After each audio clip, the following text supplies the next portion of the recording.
O que as testemunhas de Jeová creem? Bom, pessoal, graça e paz. No vídeo passado falamos um pouco sobre a heresia da Igreja dos Mormons. Agora nesse vídeo falaremos um pouco sobre um grupo religioso que vem crescendo no mundo inteiro e principalmente aqui no Brasil, as Testemunhas de Jeová. Meu intuito, gente, nesse vídeo é também trazer à tona que esse grupo não é apenas um grupo religioso, mas uma seita que tem doutrinas que afetam ou implicam em perdição eterna. Vou te mostrar por que as Testemunhas de Jeová não é uma igreja, mas uma seita. Isso porque ela possui em suas doutrinas elementos heréticos condenados pelas Escrituras, além de centenas de falsas profecias que não se cumpriram, colocando os seus fundadores como falso profeta. Antes de te falar sobre essas características, faz também, gente, necessário fazer um resumo histórico, né, sobre os fundadores dessa seita. Quem foi Charles Taze Russell? Charles Taze Russell nasceu nos Estados Unidos, no estado da Pensilvânia, no ano de 1854. Perturbado pelas doutrinas das penas eternas, tornou-se simpatizante da doutrina adventista que abraçou posteriormente. No entanto, Russell possuía muita divergência, né, com as doutrinas adventistas e principalmente na sua escatologia no que tange, né, à vinda de Cristo. Russell arrumou um parceiro chamado Nelson Barbour, que era também pregador e editor, formando parceria com ele.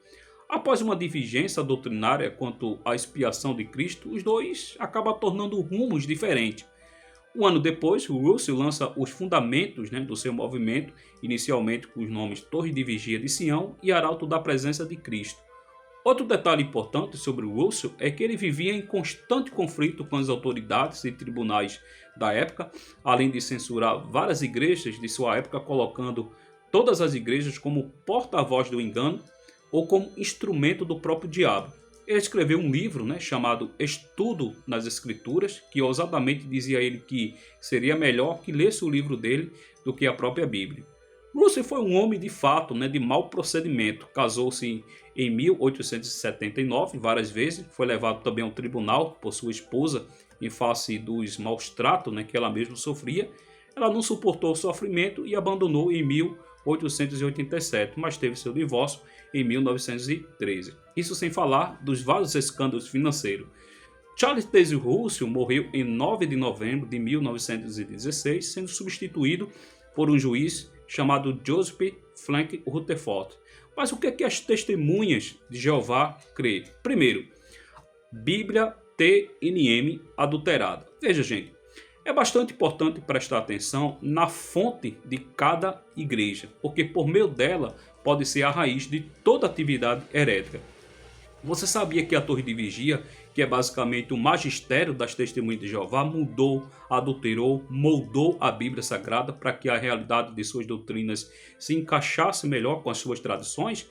Das centenas de exemplos que eu poderia estar citando aqui, coloco João 1:1 para analisar. A nossa Bíblia, né, ela diz o seguinte: no princípio era o Verbo, e o Verbo estava com Deus, e o Verbo era Deus. Enquanto que na TNM diz o seguinte: no princípio era a palavra, e a palavra estava com Deus, e a palavra era um Deus. Note que no final da frase está escrito um Deus. Isso acontece porque as Testemunhas de Jeová consideram Jesus como uma espécie de Deus menor, uma criatura, dando também margem, né, para a ideia de politeísmo.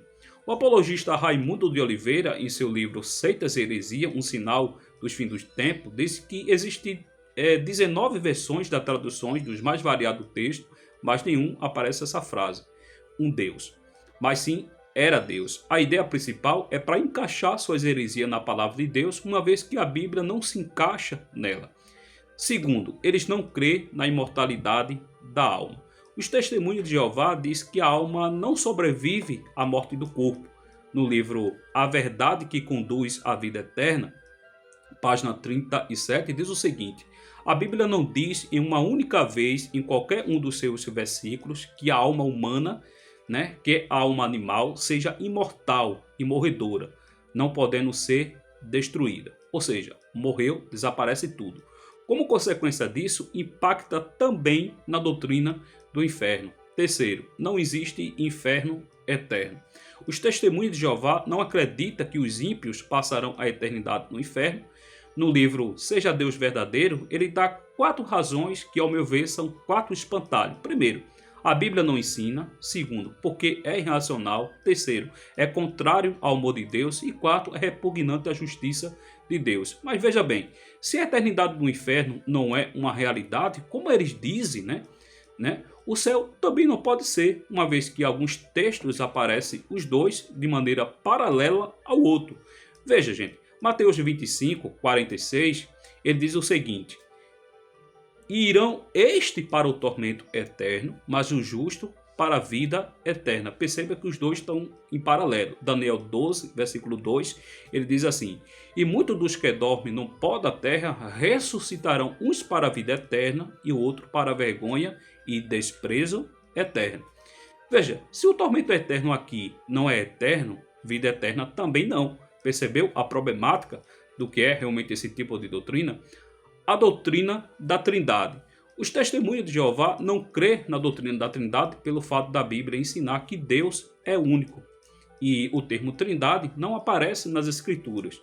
Não pode ser bíblica, diz ele. Novamente, 2 espantalhos. Nós cremos em um único Deus, contudo, esse Deus subsiste na pessoa do Filho, também do Espírito Santo. Cremos em 3 pessoas e uma essência divina: o Pai, o Filho e o Espírito Santo.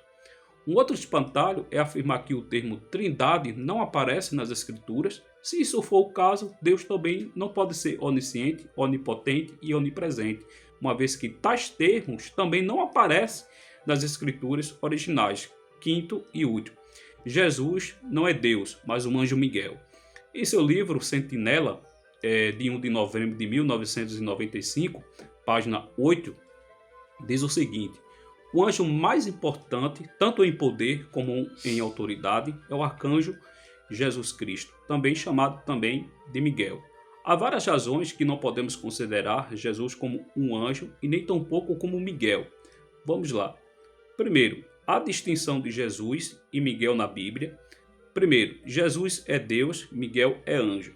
Jesus Cristo é Criador, Miguel é criatura espiritual, criado pelo próprio Jesus. Jesus é Rei dos Reis, Miguel é o próprio príncipe, havendo criatura igual a ele. Jesus é adorado pelo próprio anjo e Miguel não pode ser adorado. Jesus é defensor e advogado de todos os homens.